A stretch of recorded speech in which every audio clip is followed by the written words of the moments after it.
বস্তু নিয়ে এলাম আর কি। আপনারা যারা বেকার পোলাপান আছেন, হয়তো কাম কাজ অল্প দিকদার করা, তো এই যে খড়িগুলো যে দেখতেছেন, এই খড়ির বিজনেসও করা আরেন। মানে আমি যখন খড়ির বিজনেসটা আরম্ভ করলাম, 50,000 টাকা চালান দিয়ে আমি আরম্ভ করছিলাম। এই যে সব খড়িগুলো যে দেখতেছেন, এই যে খড়ি যখন আমি আরম্ভ করছিলাম বস্তুরা, তো মোটামুটি ধরেন যে তখন 5 টন মাল দেয়া মানে আমার বস্তুরা মানে আমার কামটা আরম্ভ হয়েছিল। 5 টন মালের থেকে আজকে ধরেন যে কিছু কিছু বেচতে বেচতে বেচতে বেচতে আজকে যে মাল গুনে দেখতেছেন, এই না আমার 5 লাখ টাকার মাল বর্তমান লিস্টে পড়ে আছে আর কি। তো আপনারা যদি বিজনেস করবার নিয়ে চান, লাহে লাহে লাহে লাহে করতে করতে করতে করতে আর কি এই বস্তুটা আপনার হয়ে যাবো আর কি।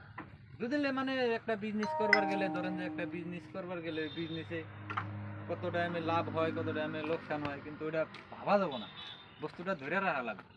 ধরে রাখলে আর কি মানে আপনি একদিন সাকসেস হবেন। আজকে আমি এটা ধরে রাখছিলাম, আল্লাহ দিলে আপনাদের দোয়া আশীর্বাদে করছি, এখন আছে মোটামুটি ধরেন যে আরো কিছু হবো আর কি। আপনারা দোয়া করেন।